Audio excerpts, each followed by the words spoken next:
Thanks for having me here, ladies and gentlemen. Let me start with a simple question.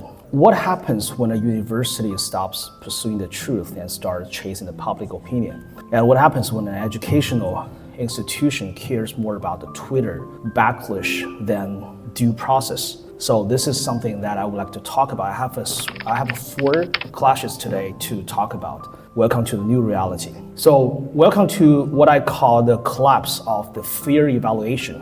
Well, let me tell you a real story from the United States. In 2022, a male student at Cornell University was accused of sexual assault.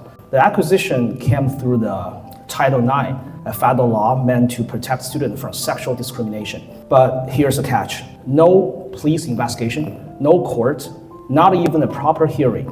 The school expelled him within weeks. His name was destroyed, his career was ruined, his mental health was totally collapsed. Only months later, external evidence proved this accusation was false. The message history was manipulated, and the truth came too late, but the damage was permanent. And this is not an isolated case. Let me take you across the ocean to China. At Wuhan University, a male student was publicly shamed and punished after a female student accused him of masturbating across the table in the library.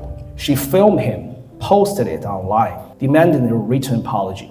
The video went viral. The boy's image was turned into the meme. His family was attacked online. His grandfather passed away from distress.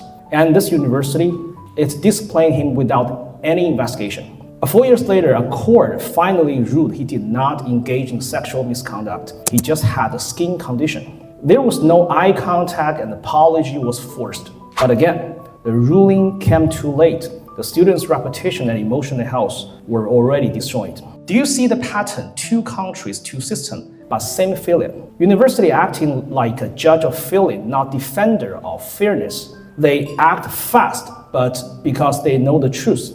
But because they feel how crowd think about this. They're not protecting the justice, they're just performing for applause. And if a university no longer stands for independent thinking and it simply echoes the crowd, reacts to the loudest voice, follows most voices instead of the fact, then we must ask, what's left for higher education? Today's education system is not about who's right, it's about who's louder.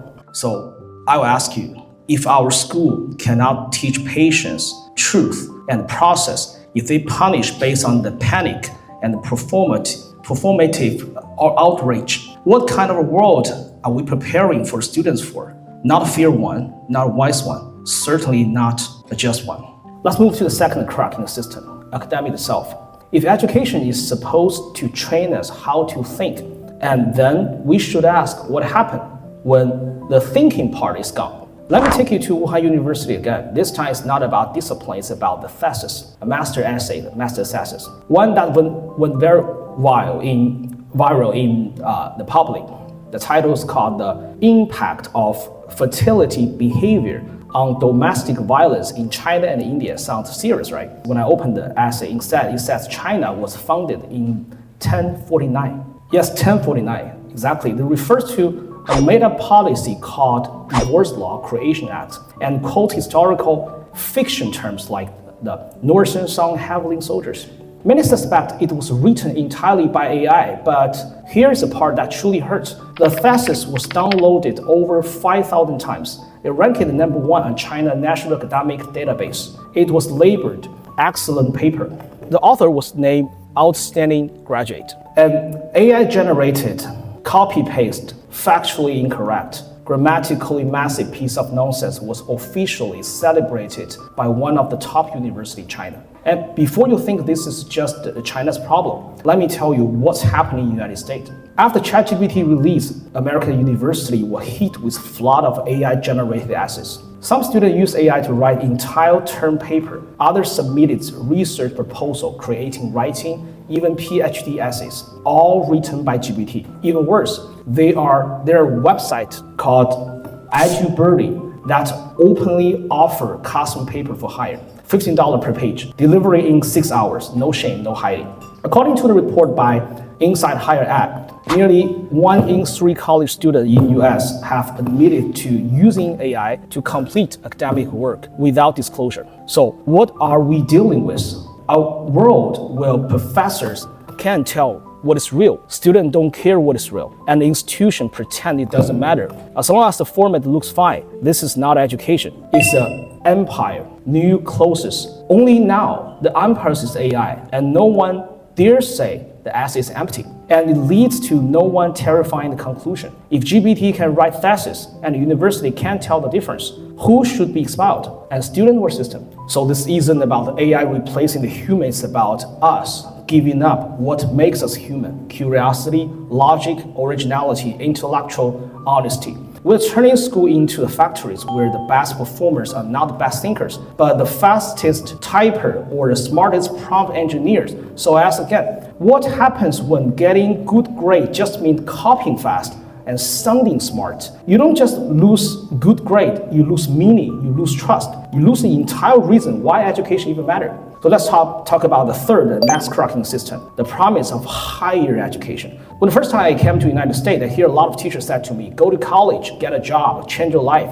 It's been a core narrative of American dream for decades, but here's the uncomfortable truth. The dream is broken. Start with the admission. In the past 5 years, hundreds of universities across the United States have dropped SAT and ACT as mandatory requirement.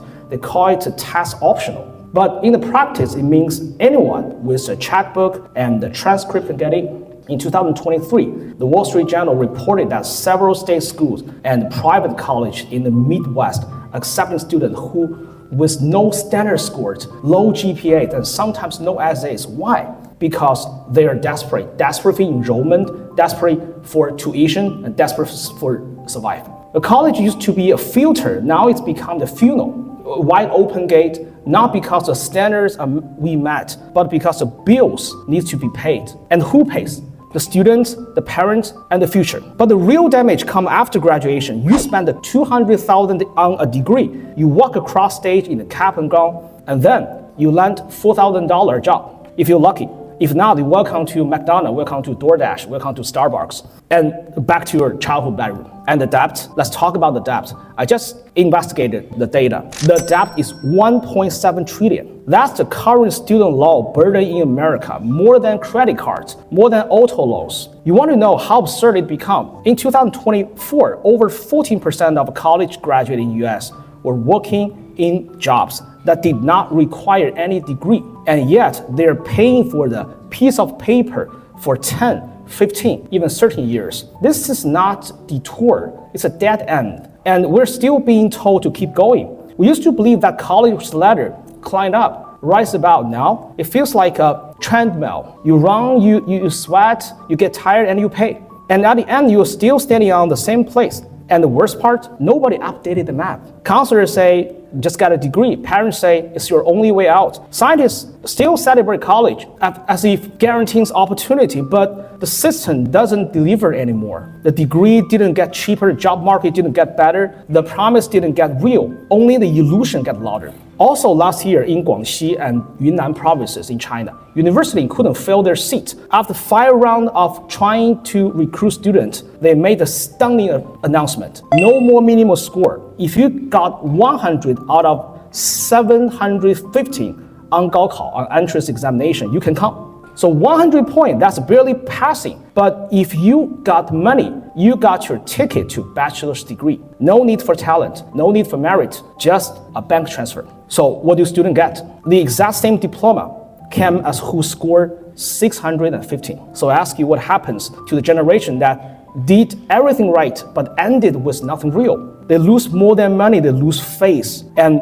the society loses faith in the education as a path forward. You don't just get lost students, you get a generation that stopped believing in fairness itself. So let's talk about the final crack. The collapse of trust. Not just trust between students and schools, not just trust between parents and system. I'm talking about global, collective, unspoken truth. We no longer believe in education, but we're too afraid to admit it. Let me be honest, the parents don't trust schools. They fail teachers, hire lawyers, build a private WeChat group to connect evidence. Schools don't trust students. They install civilians, punish without process. Students don't trust their teachers, so they use ChatGPT, hire ghostwriters, treat exams like games. And worst of all, Teachers don't trust the system they work for. They know the ranking is fake, they know the employment number is fake, they know the quality is dropping year by year, but no one speaks. Everyone plays along. It's a performance, it's a big budget, global stage performance, and the cost of the mission is your youth, your hope,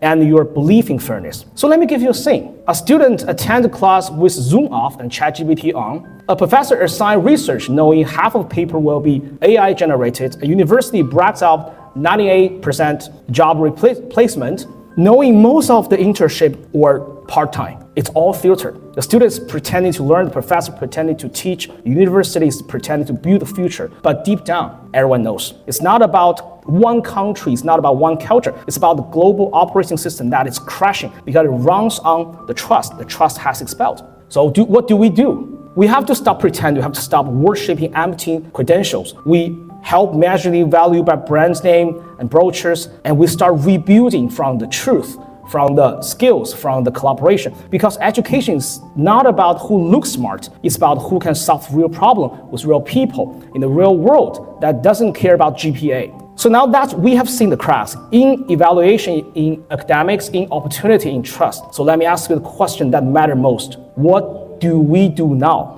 Because calling our system isn't enough. We need to build a new one, not by tearing down the classes, but by rewriting the code underneath. So here are three things that deeply rooted in my mind. The first one is build a stage, not just a resume. Parents always ask, can my child get into the top school? Will they have a good GPA to land a good job? That's a wrong question. The better question is, where can my child create visible, valuable, irreplaceable work? In the age of AI, degrees are entry tickets, but the projects are proof. So instead of obsessing over test scores and ranking, let's help students build like a YouTube channel about science they love, the community project that solved the real problem, like a newsletter, a startup, an AI-generated children's book. In the new world, it's not about where you started, it's about what you have built along the way. The second thing is work with AI. Don't fight it. Yesterday, ChatGPT just launched its learning and research version. I tested it for a whole day. Wow, that's really interesting. You're gonna try this, trust me. And honestly, it made one thing super clear. In the future, only those who know how to use AI will know what is truly worth learning. We used to punish kids for using calculators. Now we teach math with them. Same with AI. Don't pretend it doesn't exist. Don't block it. Teach students how to work with it, how to ask better questions, how to spot them when it's wrong, how to create something new with it. Because in the future, you won't get hired for what you remember, you will get hired for what you can build, what you can create together with AI. The third thing is most important, just restore the human literacy as the core curriculum. Everybody say that literacy is gone because everyone's chasing STEM, coding, prompt engineering, automation. Yes, they're important, but they're not enough. You want a future-proof child, teach them this, to tell the real story, to read people's emotion, to ask questions no machine would ever ask, to lead with values, not just outputs. All the AI in the world cannot replace a clear communicator, deep thinker, human with emotional depths and creative fire. So yes, teach them pattern, but also teach them poetry. Let them prompt, but also let them pause to think about where they are, where they're going. Human literacy is not soft, it's the soul of innovation. Education is no longer about fitting in, it's about figuring out. Figuring out who you are, figuring out how you work with machine, figuring out what this strange, beautiful, unpredictable future really needs from you. So let's stop preparing kids for a system that no longer works. We need to start preparing them for the world that still can. Thank you.